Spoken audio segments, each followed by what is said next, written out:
Hi నమస్తే welcome to MK media. నేను Madhu Kalyan. So Bigg Boss episode అయితే మీరు చూసి ఉంటారు. సో అందులో దాని గురించి అయితే మాట్లాడుకుందాం present. So Prabhavati 2.0. So Bigg Boss Sunny Shanmukh ఉన్నప్పుడు సో ప్రభావతి రావడం, ఆ గుడ్లు తీసుకోవడం కావచ్చు. సో దాంట్లో ప్రియకు సన్నీకి ప్రియా గారికి ఒక గొడవ జరిగింది. సో అది ఇప్పటికీ మనం ఎవరు మర్చిపోయి ఉన్నాము. సో అలాగే ఈసారి కూడా ప్రభావతి 2.0 అని చెప్పేసి బిగ్ బాస్ తీసుకురావడం జరిగింది. సో మంచి కాన్సెప్ట్ మళ్ళీ మళ్ళీ తీసుకొచ్చినా కానీ జనాలకు ప్రేక్షకులకు కానీ చాలా ఆనందంగా ఉంటుంది. సో బోర్ అనేది ఉండదు. సో కానీ ఈసారి మాత్రం ఈ టాస్క్ చాలా అంటే ఎట్లా అంటే ఘోరంగా ఉందని చెప్పవచ్చు. సో కంటెస్టెంట్ కరెక్ట్గా ఆడలేదు, మొత్తం ఫేర్గా ఆడలేదు. సో ఒకరినొకరు పర్సనల్ అటాక్లు చేసుకున్నట్టు తెలుస్తుంది. ఈ యొక్క గేమ్ని ఈ ప్రభావతి గేమ్ కాదు, అసలు బిగ్ బాస్ నే గబ్బు లేపుతున్న వ్యక్తి పృథ్వీ అని చెప్పవచ్చు. సో పృథ్వీ ఆ విధంగా తన షార్ట్ టెంపర్ అనొచ్చు, లేకపోతే తన కోపాన్ని తను కంట్రోల్ చేసుకోలేడేమో, కానీ విపరీతంగా అవతల వ్యక్తుల మీద చూపించడం, మాట్లాడడం కావచ్చు, మీదికి వెళ్ళడం కావచ్చు, దొబ్బేయడం కావచ్చు, ఇలా జరుగుతున్నాయి. సో పృథ్వీ వల్ల సో పృథ్వీ హౌస్ కి చాలా డేంజర్ అయ్యే అవకాశాలు ఉన్నాయి ఇంకా రానున్న రోజుల్లో. ఇప్పటికైనా బిగ్ బాస్ కానీ నాగార్జున గారు కానీ హెచ్చరించడం లేదు పృథ్వీని సరిగా. సో సరిగ్గా హెచ్చరించాలి, తన కోపాన్ని కంట్రోల్ చేసుకొని గేమ్ ఆడాలి.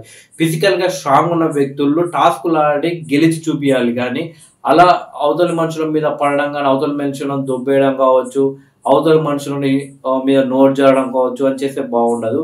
ఇంకొకటి ఏంటంటే సోనియా అవతల వ్యక్తిని మొదటి నుండి రెచ్చగొట్టే ప్రయత్నం, తన మాటలు ఎలా ఉంటాయంటే అవతల వ్యక్తిని రెచ్చగొట్టే విధంగా ఉంటాయి.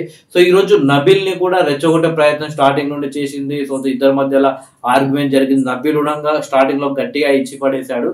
సో తర్వాత టాస్క్ కొద్దిసేపు పాస్ లో ఉన్న సందర్భంలో ఎక్కువగా వీళ్ళు గుడ్లు తీసుకోవడం జరిగింది. నిఖిల్ టీం వాళ్ళు అభయ్ టీంకి కేవలం 20 చిల్లర ఉన్నాయంతే. సో అప్పుడు ప్రేరణ వచ్చి ఇక్కడ పాస్ లో ఉంది కదా, కింద ఎగ్స్ ఉన్నాయి, సో అవన్నీ మేము ఒక దగ్గర కనుక్కోవచ్చు, బుట్టలు ఏమేమంటే సరే అన్నాడు. సో అది మిస్టేక్ చేసిన అనొచ్చు నబీన్. దాంతో సోనియా వచ్చి దొరికిందే ఛాయిస్ అని చెప్పేసి నబీల్ మీద ఎగరడం మొదలు పెట్టింది. సో నబీన్ కూడా సోనియానేమో గట్టిగా వాయిస్ రేజ్ చేసి నబిల్ పైన ఫైర్ అవుతుంది. సో నబిల్ కూడా అదే రేస్ అలా సోనియా లాగే రేస్ చేసి చెప్పడంతో అప్పుడు నిఖిల్ వచ్చిండు, మళ్ళీ పృథ్వీ వచ్చిండు, అలాగే మొత్తం వాళ్ళ టీం సంబంధించిన వాళ్ళందరూ వచ్చి నబిల్ పైన ఎగబడుతున్నారు. సో నబిల్ వాళ్ళ టీం ఫేవర్ చేస్తుందని చెప్పేసి సోనియా తన మీద ఒక ముద్రేసే ప్రయత్నం అయితే చేస్తుంది. సో మొత్తానికైతే సోనియా, ఇంకొకటి ఏంటంటే సోనియా మీదకి నబిల్ పోయగల ఒక రెండు ఆయుధాలు లేక రెండు కవచాల్లాగా సోనియా అయితే నిఖిల్ని పృథ్వీని సిద్ధం చేసుకున్నారు తెలుసు. సో ఆ విధంగా సోనియాని రక్షిస్తున్నారు వాళ్ళు ప్రతి దగ్గర, మనం ఎక్కడ చూసినా సరే. కానీ సో వాళ్ళిద్దరు కూడా ఆమె రక్షిస్తున్నట్లే మనకు కనిపిస్తుంది. ఇంకొకటి ఏంటంటే ఆ టీంలో ఏ డిస్కషన్ జరిగినా కానీ నిఖిల్ ఇండివిజువల్ డిసిషన్ అనేది తీసుకోవడం మర్చిపోతున్నాడు. So starting 2 days Bigg Boss house లోకి వాళ్ళు వచ్చిన 2 days లో నిఖిల్ చూస్తే strong contestant, so individual decision తీసుకుంటాడు. సో అదే దాని మీద స్టాండ్ అయి ఉంటాడు, అవతల వ్యక్తుల్ని కూడా ఒప్పిస్తాడు. సో చాలా స్ట్రాంగ్ అనుకున్నాం, బట్ ఇంత వీక్ అయిపోతాడు అనుకోలేదు. సో ఇప్పుడు ఎలా అయిపోయాడంటే సోనియా ఏం చెప్తే అదే మనోడు నిఖిల్. సో తనకంటూ ఇండివిజువల్ డిసిషన్ లేదు. సోనియా చెప్పిందంటే ఆ యొక్క డిసిషన్ మారిపోతుంది, లేకుంటే సోనియా చెప్పిన డిసిషన్ ఫైనల్ అవుతుంది ఆ టీంలో. యూజువల్ కంటెస్టెంట్ల డిసిషన్స్ కానీ ఎక్కువగా లెక్క చేయడం లేదు, అంటే క్యాల్కులేట్ చేయడం లేదు. సో ఈ విధంగా అయితే నిఖిల్ గేమ్ అయితే మొత్తం గబ్బులేసిపోతుంది. సో పృథ్వీ వల్ల వాళ్ళ క్లాన్ కి చెడ్డ పేరు వచ్చే అవకాశాలు అయితే కనిపిస్తున్నాయి. సో మొత్తానికి ఇంకొకటి ఏంటంటే అభయ్ నవీన్ చీప్ గా అట్టర్ ఫ్లాప్ ఫెయిల్ అని చెప్పవచ్చు. సో తను ఆడే వాళ్ళను ఆడనివ్వడు. సో ఎందుకంటే తను ఒక చీఫ్ గా ఆ ఎగ్స్ ని రక్షించే దగ్గర ఆయన ఉన్నప్పుడు రక్షించాలి. వాళ్ళు తీసుకువెళ్తుంటారు, ఆయన రక్షించాలి. వాళ్ళు తీసుకుపోతారు అని చెప్పేసి గివ్ అప్ ఇవ్వడం కరెక్ట్ కాదుగా. అతను ఫిజికల్ గా స్ట్రాంగ్ అన్నప్పుడు తను అక్కడ ఉండకుండా వెళ్ళి వేరే దగ్గర ఉండాలి. సో ఆ ఎగ్స్ తెచ్చి దగ్గరనో లేకుంటే ఎక్కడనో అక్కడ ఉండాలి. అక్కడ ప్రేరణని కావచ్చు, లేకపోతే ఇతర కంటెస్టెంట్ ఉన్నారు కదా, యష్మి ఉంది, అలాగే ఎలాగో అనుకో ఇంకొక కంటెస్టెంట్ ఎవరన్నా వాళ్ళ టీంకి సంబంధించిన వ్యక్తులు, ఈయన మన ఆదిత్య గారు కావచ్చు, వాళ్ళనన్నా పెట్టాలి ఈయన వల్ల కాకపోతే. అంతేకాని వాళ్ళు కష్టపడి తెస్తున్నారు, ఆడ పెడుతురు, ఈయననేమో వదిలేస్తుండ్రు, వాళ్ళేమో తీసుకొని పోతురు. సో ఏంది అసలు అంటే వీళ్ళ కష్టానికి ఫలితం లేకుండా నేను చెప్పినప్పుడు ఏమో అంటే కష్టపడి ఆడుతున్నోడికి కాలదా. సో అట్లే కాలింది నాగమణికంట కావచ్చు, ఇంకా 2-3 కంటెస్టెంట్స్కి అలా. అయినా కానీ నాగమణికంట తప్పితే అందరు కూడా ఆయన చీఫ్ కాబట్టి ఆయన చెప్పిందే విందామన్న దాంట్లో ఉన్నారు. బట్ అది కరెక్ట్ కాదు. ఇంకొకటి ఏంటంటే అవర్స్, వీక్లీ ఇన్ని అవర్స్ మాత్రమే ఫుడ్ అనేది వండుకోవాలి. సో కటింగ్స్ కూడా అందులోకే క్యాల్కులేట్ చేసిన బిగ్ బాస్ చెప్పినప్పుడు రూల్స్ చేసేటోడు మనిషి అన్నట్టు ఆయన మాట్లాడడం జరిగింది. సో బిగ్ బాస్ ని అవమానించాడు అని చెప్పవచ్చు అభయ్ నవీన్ మొత్తానికి. సో దీనికి తగిన శిక్ష అంటే తగిన పనిష్మెంట్ అయితే అభయ్ నవీన్కి ఇవ్వాల్సిందే. చీఫ్ నుండి తీసివేయాలి. ఎందుకంటే అది కరెక్ట్ గా. ఎందుకంటే బిగ్ బాస్ ఎవరిని కూడా బాధ పెట్టాలని, ఎవరిని కూడా హింసించాలని ఉండదు. సో అది కేవలం టాస్క్ లో మాత్రమే ఒక భాగం. స్టార్టింగ్ లో మనం చూసాము టాస్క్లు అనే వాళ్ళ ఫుడ్ గెలుచుకోవాలని చెప్పేసి. సో ఫుడ్ గెలుచుకున్నారు. ఓడిపోయిన వాళ్ళకు మొత్తం 1 వీక్ మొత్తం ఫుడ్ క్యాన్సిల్ చేశారు. అసలు తినకుండానే ఉన్నారా? సేవలో రాగి పిండి తెచ్చారు కదా, అదే తినున్నారా? లేదు కదా. తర్వాత ఫుడ్ ఇచ్చారు. జస్ట్ అవి బాయిల్డ్ చేసుకోవాలి కానీ వండుకోవద్దని ఒక పనిష్మెంట్ ఇచ్చిండు. సో అంతేగాని అభయ్ నవీన్ ఏదో మరి ప్రత్యేకం గురయ్యి అంటే తను చీఫ్ గా తను నడపలేకపోతున్నాడు ప్లాన్ ని. సో తను ఏదో కోపం ఎక్కడనో చూపించాలో అక్కడ చూపించకుండా ఎక్కడనో చూపినాడు.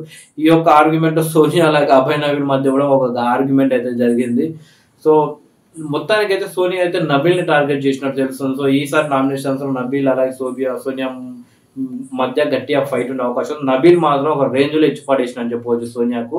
ఆ రకంగా సోనియా మీద ఇప్పటివరకు ఎవరు ఫైర్ అవ్వలేదు. సో సోనియాకి మధ్య రోజులు మంచిగా లేనట్టుంది. అంటే స్టార్టింగ్ 2 వీక్లు ఎవరినో టార్గెట్ చేసి వాళ్ళపైన ఇట్లా బురద జల్లేసి తను స్ట్రాంగ్ వాయిస్ అని నిరూపించుకుంది. కానీ మొన్న యష్మి, ఈరోజు మనోడు నబీల్, వీళ్ళిద్దరు కూడా సోనియా ఆటలకు, సోనియా చేస్తున్న వాయిస్ ఎక్కువగా రేజ్ చేసి బురద జల్లే ప్రయత్నాలకు మాత్రం ఒక పులి స్టాప్ పెట్టినట్లు చేశారు. సో మొత్తానికి సోనియాకు చాలా ఇబ్బందులు అయితే ఎదురవుతాయి ఈ వీక్ తర్వాత నుండి. అంటే సాటర్డే సండే నుండి మొదలవుతుంది. సోనియాకి అయితే బిగ్ ఎదురు దెబ్బలు అయితే తగులుతాయి. సో కండిషన్ నుండి. సో అలా చూడబోతున్నాం.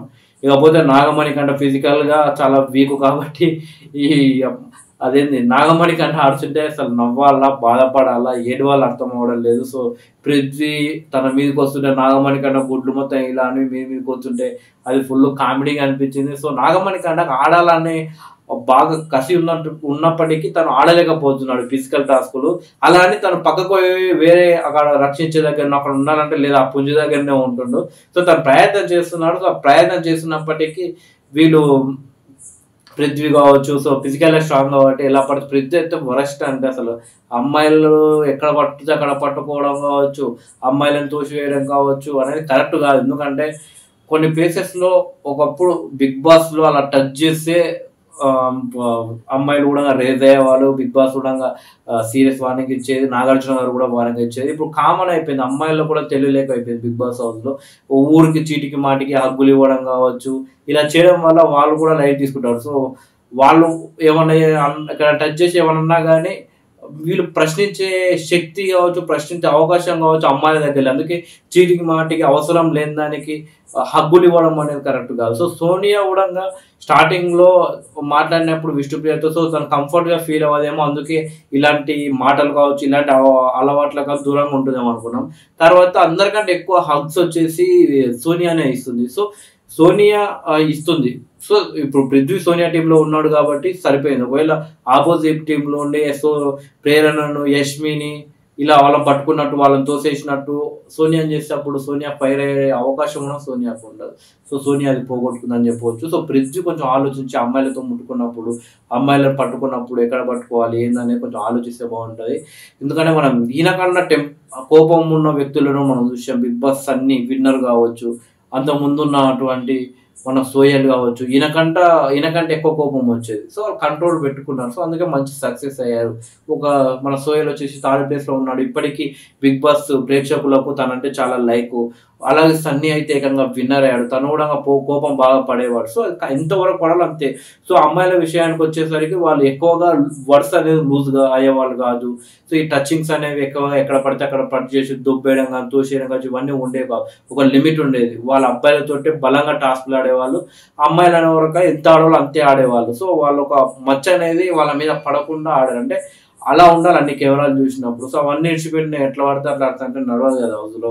సో మొత్తానికి అయితే ఇది పృథ్వీ ఆట. ఇంకొకటి ఏంటంటే విష్ణుప్రియ, ప్రేరణ, కిరాక్ సీత, అలాగే వీళ్ళ మధ్య జరుగుతున్న ఇష్యూ అది ఈ టాస్క్ వల్లేనా ఇంతకు ముందు నుండి అది మనసులో పెట్టుకొని చేస్తారు. కానీ ఏంటంటే ఊర్లలో కావచ్చు, ఒక ట్యాంకర్ కావచ్చు, లేకుంటే ఒక నల్ల బోర్బావి కావచ్చు, అక్కడంతా ఉన్న లేడీస్ వెళ్ళి అక్కడ బిందెలలో నీళ్ళు తెద్దామని ఆ నల్ల కాడికి పోతే ఆ బిందెలో నీళ్లు పట్టడం కోసం వాళ్ళు కొట్లాడుకుంటూ ఉంటారు చూడు ఒకరినొకడు అంటే.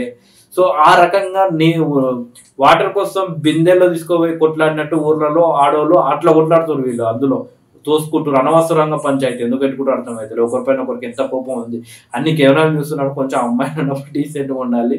సో అది ఎంటర్టైన్గా ఉన్నప్పటికీ బట్ అది ముదిరితే మళ్ళీ బాగుండదు. ఒకరు గిచ్చుతురు, ఒకరు నయం కొరుక్కోలేదు.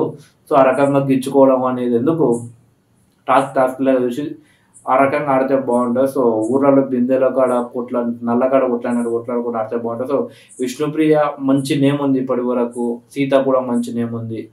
ప్రేరణకు మొన్నటి వరకు బాగుండే, తర్వాత కొంచెం ఆట మరి రాంగ్ వేలో వెళ్తుంది, మాటలు కావచ్చు, ఆట కావచ్చు, అది తగ్గించుకుంటుందేమో అనుకునే సందర్భంలో ఇదో పంచాయతీ. సో ఈ ముగ్గురు అలా ప్రేరణ తప్పు కాదు, ప్రేరణ ఒప్పు కాదు, విష్ణుప్రియది ఒప్పు కాదు, కిరాక్సిత ఒప్పు, ముగ్గురిది తప్పే. సో ముగ్గురు కూడా అలాంటి గేమ్కు స్వస్తి పలికి వాళ్ళకి ఏదైనా కోపం ఉంటే నామినేషన్స్లో చూపించుకొని నాగార్జున గారు చెప్పారు. కానీ ఇలా టాస్క్లలో బిహేవ్ చేసి అన్ని కెమెరాలు ఉన్నాయి, మీరే దొరికిపోతారు.